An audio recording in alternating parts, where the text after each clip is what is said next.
In 1549, a young monk named Kenzo arrived at the Daitokuji temple in Kyoto with a reputation that preceded him. He could memorize entire sutras after hearing once. He mastered calligraphy styles in weeks that took others years. He learned sword techniques by watching, not practicing. The other monks whispered that he possessed some supernatural gift, some blessing from the Buddha himself. But Kenzo's teacher, Master Kogaku, saw something different. He saw a young man who was learning quickly but understanding nothing. Kenzo could recite texts perfectly but couldn't explain their meaning. He could copy brushstrokes flawlessly but had no artistic vision of his own. He was, as Kogaku would later say, a mirror that reflects everything and holds nothing. The master gave Kenzo an assignment that seemed impossibly simple. Learn one word, just one. The word was mu, emptiness. When you truly understand this single word, Kogaku said, you will learn faster than you ever imagined. Not because you will absorb more, but because you will finally know what learning actually is. What if everything we've been taught about learning is backwards? What if the reason we forget what we study, struggle to apply what we learn, and feel overwhelmed by information isn't because we're learning too slowly, but because we're learning too quickly? What if the Japanese discovered something about the nature of mastery that Western education has completely missed? The Japanese have a concept called Shu Ha Ri, the 3 stages of mastery. But it's not what you think. It's not about going faster. It's about going deeper.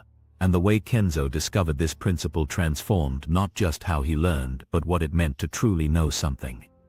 Kenzo spent 3 months on that single word. At first he was furious.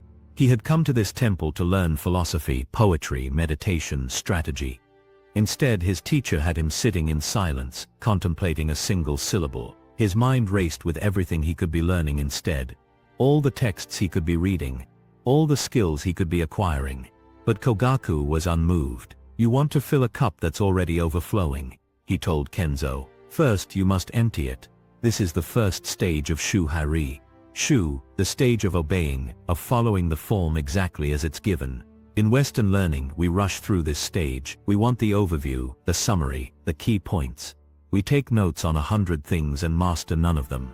The Japanese approach is the opposite. They stay in Shu longer than seems reasonable. A tea ceremony student might spend an entire year just learning how to enter the room correctly. A calligraphy apprentice might practice a single stroke for months. This seems inefficient to the Western mind, but the Japanese understand something profound. Mastery is not built on breadth, it's built on depth. There was a famous swordsman who once visited a master to learn a particular cutting technique. The master showed him the movement once. Just once. Then he said, "Now practice this 10,000 times, come back when you're finished." The student was insulted. "I've trained with the greatest swordsman in Japan," he said. "I don't need to repeat a basic cut 10,000 times." The master smiled. "Then you've learned nothing from the greatest swordsman in Japan. A technique practiced 10,000 times is not the same technique you practiced once. At repetition 100, you learn how your body moves. At repetition 1000, you learn how your mind interferes. At repetition 5000, you learn how to let go. At repetition 10,000, the technique learns you." This is what Kogaku was teaching Kenzo. True learning is not about accumulating information. It's about being transformed by it. After 3 months of sitting with Mu, Kenzo began to notice something strange. The word had stopped being a word. It had become a door. When he contemplated emptiness, he started seeing it everywhere. In the space between thoughts. In the pause between breaths. In the silence between sounds. One morning he was watching the master pour tea. Kogaku filled the cup until it was nearly overflowing, then stopped just before the water spilled over. Kenzo suddenly understood. The cup was useful not because of the ceramic, but because of the emptiness inside it. The emptiness was what gave it purpose. His learning had been like trying to pour water into an already full cup. It just spilled over the sides, wasted. To truly learn, he first had to create space. He had to empty himself of the illusion that he already knew. This brings us to the second stage, breaking the form. After a year of deep practice in Shu, something shifts. You've internalized the form so completely that you can begin to see its limitations. Not because the form is wrong, but because you've outgrown it. Now you can start to adapt it, modify it, make it your own. But here's what most people miss. You cannot break a form you never truly learned. You cannot innovate on a foundation you never built. This is why so many people in the West struggle with learning. They skip Shu entirely. They want to jump straight to Ha, to the creative part, to the innovation. They take one class on a subject and immediately start creating their own theories. They read one book and think they can improve on centuries of wisdom. They watch a few videos and believe they've mastered the fundamentals. But mastery doesn't work that way. You must first submit to the form. You must let it teach you. You must practice it with such devotion that it becomes unconscious. Only then can you transcend it. Kenzo spent the next 5 years at the temple, and his learning transformed. Instead of trying to memorize 100 sutras, he would spend 6 months with one. He would read it, copy it, recite it, meditate on it, debate it, teach it, until it became part of him.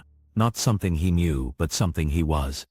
The other monks began to notice something remarkable. When a new text was introduced, Kenzo could now grasp its essence almost immediately. Not because he was memorizing faster, but because he had built such a deep foundation that new knowledge had a structure to attach to. It's like building a house. If you rush the foundation, every wall you build on top of it will be unstable. But if you take the time to build a deep, solid foundation, you can build upward quickly and safely. This is the paradox of Japanese learning. You must go slower at first to go faster later. Consider a master carpenter learning to cut joints. He doesn't practice 20 different joint types. He practices one joint type 20,000 times. He learns everything there is to know about wood grain, blade angle, pressure, timing, feel, and because he understands one joint so completely, when he encounters a new joint, he can learn it in a fraction of the time. His depth in one area creates width across all areas. There's another principle hidden in this approach. The Japanese call it Kata, the way of forms. A kata in martial arts is a series of movements practiced over and over until they become automatic. But the purpose isn't the movements themselves. The purpose is to train the mind to move beyond thought. When you first learn something, your conscious mind is involved in every step. You have to think about what comes next. You're slow, awkward, uncertain, but through deep repetition, the knowledge moves from your conscious mind to your unconscious competence. This is when real learning happens. Not when you can explain something, but when you can be something. Kenzo discovered this when Kogaku began teaching him swordsmanship. The master didn't teach him 100 techniques. He taught him one strike, but he made Kenzo practice it every day for a year. At first, Kenzo had to think about every element: foot position, hip rotation, shoulder alignment, wrist angle, breathing. But after months of practice, something shifted. His body knew the movement without his mind directing it. The strike became effortless. Now Kogaku said, "You are ready to learn the second strike. And because you truly learned the first, the second will take half the time." He was right. The second strike took 6 months. The third took 3 months. By the time Kenzo had been training for 5 years, he could learn a new technique in days. Not because he was learning faster, but because his foundation was so deep that everything else was just variation on principles he already embodied. This brings us to the third stage, Transcendence. This is the stage where you've mastered the form so completely that you no longer need it. You can move beyond technique entirely, and act from pure intuition. The form hasn't disappeared, it's become invisible. It's operating in you without you thinking about it. This is what the greatest masters possess. Not a vast collection of techniques, but such a deep understanding of fundamental principles that they can respond perfectly to any situation without thought. There's a famous story about the swordsman Miyamoto Musashi in his later years. A young samurai challenged him to a duel and spent the night before practicing every technique he knew, preparing for every possible attack. When they met the next morning, Musashi defeated him with a single movement that wasn't any recognized technique at all. It was spontaneous, creative, perfectly adapted to that exact moment. When the young samurai asked how he'd trained for that move, Musashi replied, "I didn't train for that move. I trained so deeply that I no longer need moves." This is the stage beyond form. But here's what you must understand. You cannot reach without Shu. You cannot transcend principles you never learned. This is why rushing through learning always fails. You end up with surface knowledge of many things instead of deep mastery of anything. Kenzo stayed at the temple for 20 years. When he finally left, he had become one of the most influential teachers in Japan. But his approach to teaching was different from others. When students came to him wanting to learn everything quickly, he would give them the same assignment Kogaku had given him. Learn one thing deeply, he would say. Not 10 things shallowly, one thing. Give me a year of your life for one principle, and I'll give you a lifetime of mastery. Most students left. They didn't have the patience. They wanted the quick path, the hack. But the few who stayed discovered what Kenzo had discovered. There is no shortcut to mastery. There is only depth, and depth practiced with devotion eventually becomes speed. Consider your own life for a moment. Think about something you've tried to learn, a language, an instrument, a skill, a subject. How did you approach it? Did you try to learn everything at once? Did you jump from resource to resource, course to course, book to book, always feeling like you were missing something? Or did you go deep? Did you take one principle, one technique, one concept, and stay with it until it became part of you? The Western model of education teaches us breadth. Take 6 classes simultaneously, read multiple books at once, learn a little about everything. This creates what the Japanese would call knowing about rather than knowing. You know about French, but you can't speak it. You know about music theory, but you can't feel it. You know about philosophy, but it hasn't changed how you think. The Japanese approach teaches depth. Learn one thing until it transforms you, then the next thing will be easier. And the next thing after that easier still. There's a concept in Japanese aesthetics called ma, the space between things. In music it's the silence between notes. In design it's the emptiness between objects. In learning, it's the pause between lessons. Western education fears ma. We fill every moment with more information, more content, more input.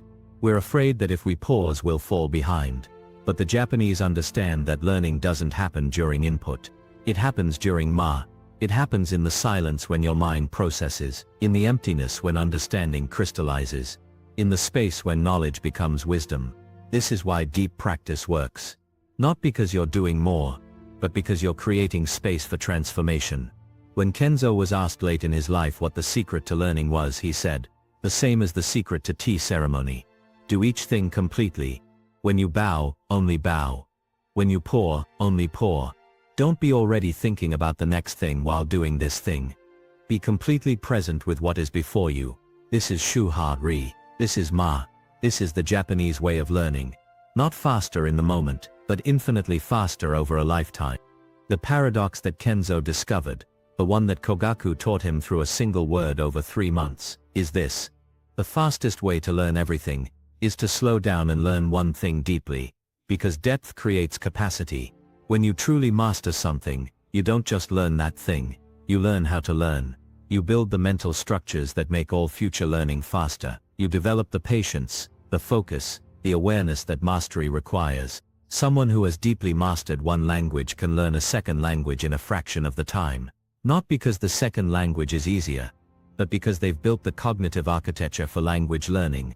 Someone who has deeply mastered one instrument can learn a second instrument faster. Someone who has deeply mastered one martial art can learn a second martial art faster. Depth in one area creates width across all areas. This is the Japanese method. Not a shortcut, not a trick. A commitment to depth, to patience, to presence, to the understanding that true speed comes from not rushing. If you found insight in this video, please subscribe for more videos to help you along your path. And a question to carry with you. What is the one thing you could learn so deeply that it transforms how you learn everything else? Thank you for watching. See you next time. And as always, remember to stay in tune with your own mind frequency.